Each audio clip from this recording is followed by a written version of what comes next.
Well,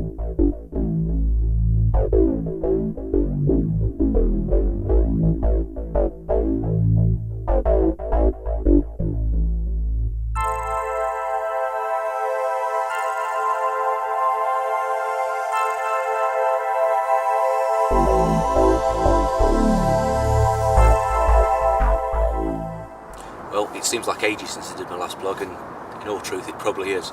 I think it was sort of May, June sort of time. In that period I spent a lot more time behind the camera, doing a lot of filming and video work for Grays and a couple of other people.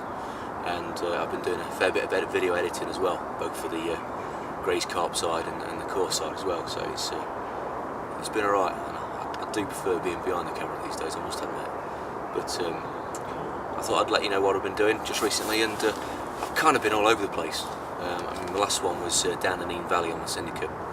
After them 240s, I decided to give the Nene Valley a miss for a little bit. You know, I'd had pretty much most of the fish I wanted from the area, so I thought I'd try somewhere a bit different and have a bit of a travel around and get on somewhere else. And I had this Cambridge here water in mind that I really wanted to fish, and well, I fished there a few years ago in all honesty, and I really wanted to get back there and have a few more of the stunning fish that the lake contains. But after the recent floods, it just didn't look right at all. I didn't see a carp on a handful of sessions I did there, and all I caught was bream, and all I saw was tension, pike, and you know, again bream in the water. So I decided to give that a miss and go somewhere else. I didn't really want to go back to the Nene Valley because all the fish had a heavy spawn this year, and they were right down in weight. I think there's only probably 140 left on the complex, and I'd already caught that one, that cut tail. It wasn't so much about the weight, I just didn't want to catch them spawned out and looking tatty and not quite at the best. So I was a bit of a loss where to go, so I made a few phone calls and rang around a few mates, and I'd look on the internet and basically digging on a few waters, and you know, I tried a few different places on recommendation, and I did find it hard to settle on some. I think this year I fished like 17, 18 different waters, which is not like me. Normally I have a main water, a little bit of a social water for my friends that I do a couple of nights in a year, and probably somewhere else to go in winter. And that's normally how I fish, just get on one water, do a campaign on there, and that's that. But this year I've been all over the shop, mainly because I've been doing tutorials as well. You know, I've always done them a little bit, you know, friends of friends and whatever else. I did the Corder one this year, the Corder Carp Academy, which should be on Sky Sports in December, I think. Just to see how I'd like it, and that was something completely new to me because I'd never teach kids before. I was a bit apprehensive because you never know, you could get a cheeky little git, but the two kids I had were absolutely sound, you know, really keen to learn and took in everything I told them.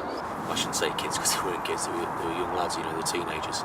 It was great, really good atmosphere, and I enjoyed it so much. I thought, well, let's advertise my coaching a bit. So I started advertising on Facebook, and yeah, I've had quite a few bookings off the back of it, and I had some really good anglers as well. Normally you think I'd just get novices, but I've had some quite decent guys that have caught really well over the years, and you know, I suppose they've come to me to just brush up on a few bits and pieces, because obviously I'm known for the big hard waters, and obviously they've changed their water, or they want to talk to me about rigs, or talk to me about bait application, or fish location, or whatever else, and yeah, I've had some really good tutorials.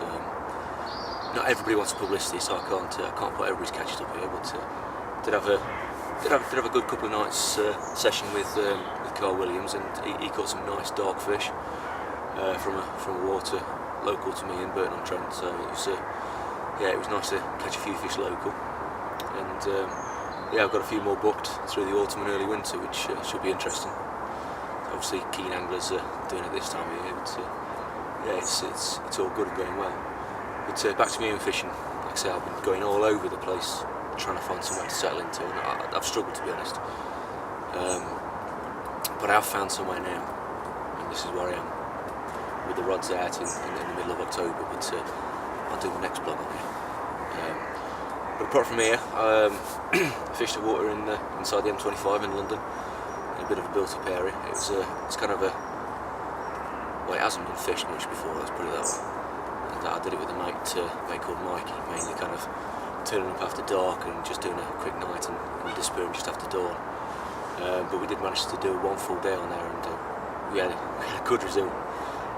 I had 9 fish, Mike had 6, but obviously I had a better stack of fish, to be honest. But we did have a few.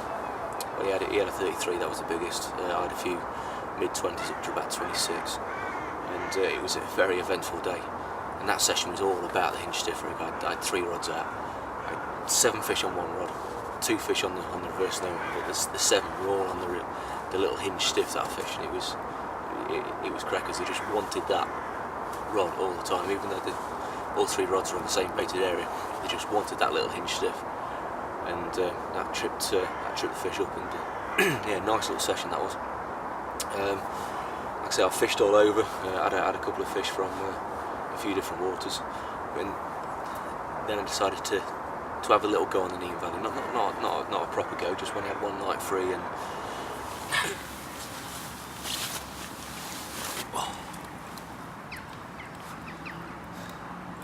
here's a nice 29-pound 4-ounce common from the Nene Valley. I haven't really fished down here too much this year. I've been going down Reading a bit more, but I had one night spare, so I popped down and I was rewarded with this. Very happy. Nice to go back to a water I know and prove I can still do it on there. But the last session on there, that was a good one. It was this one swim that I'd done well on the previous year, last year. And when I pulled up in the car park, I got talking to one of the locals, Tony, and he told me that the swim was free and a couple of fish had been seen up there the previous day, so that was it. That was as much as I wanted. Now I just had a quick walk around, checked a few other swims, saw nothing not showing, so I dropped my bucket in there, went to fetch my gear, did the night on there, didn't really see a lot, saw a couple of maybes roll, not in the areas I expected to see them either. They were kind of more to the left of the swim.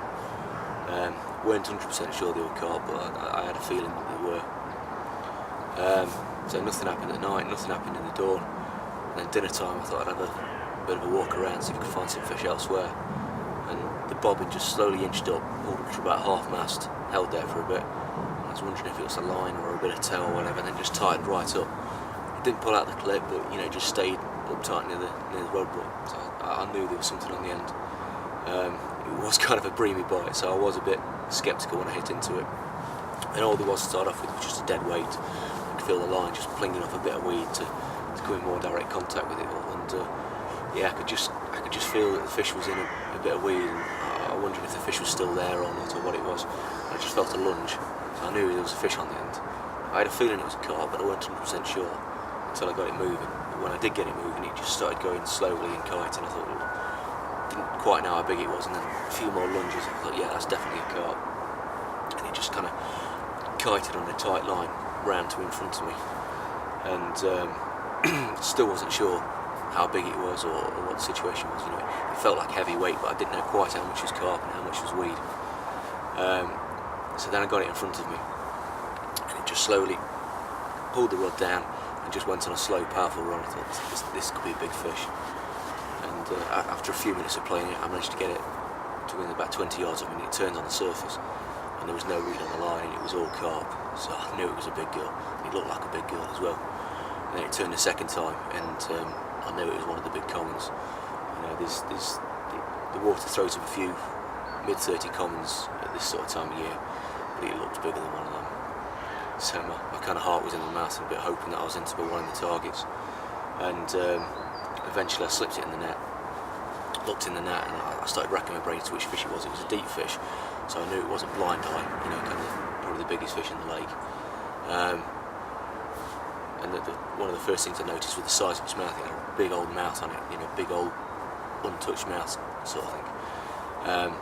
So I knew it wasn't a smallmouth, and I knew it wasn't the parrot, and left only one fish really, and yeah, it was the Immaculate Common.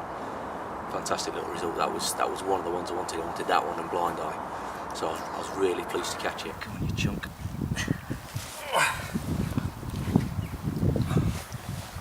It's the Immaculate.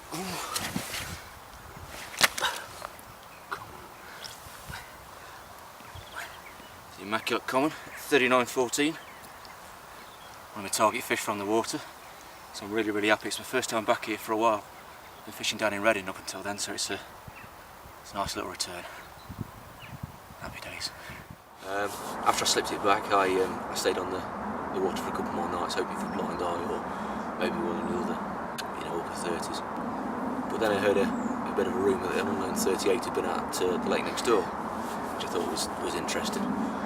And then a couple of days after the session had ended, because I caught nothing else from there, barely saw another fish. The old lake just looked dead, despite the conditions looking fantastic. Southwesterly wind, big old moon, start of October. That's big fish conditions to me. I love fishing in weather like that. It's just absolutely bang on. It just screamed big fish. So I really thought I was in a chance with the bigger one. Like I say, didn't get any more action whatsoever. Then a couple of days later, I got a phone call from one of the locals down there, one of the regulars, to say that blind eye had been out, but not out the big lake, out the lake next door. And it turns out the 38 common was one of the other big girls, smallmouth common. So it seems like a lot of the fish had got into the lake next door. And this morning I had a text message say a fish called the wood carving, which is an absolutely stunning mirror, probably about mid-30, had just been out there as well. So it seems like a majority of the stock had slipped into the lake next door. And apparently what had happened was that there's like a pipe adjoining the two lakes, but the pipe had been gridded off. And somewhere down the way the pipe had corroded, so the fish had moved through. The pipe had been fixed towards the back end of the summer, the gridding had been fixed towards the back end of the summer, but it seems like a lot of the lake stock, certainly a lot of the big fish, were already in the lake next door, so that kind of threw me off a little bit then, so that's why I'm back in Berkshire again, and I'm kind of glad I did.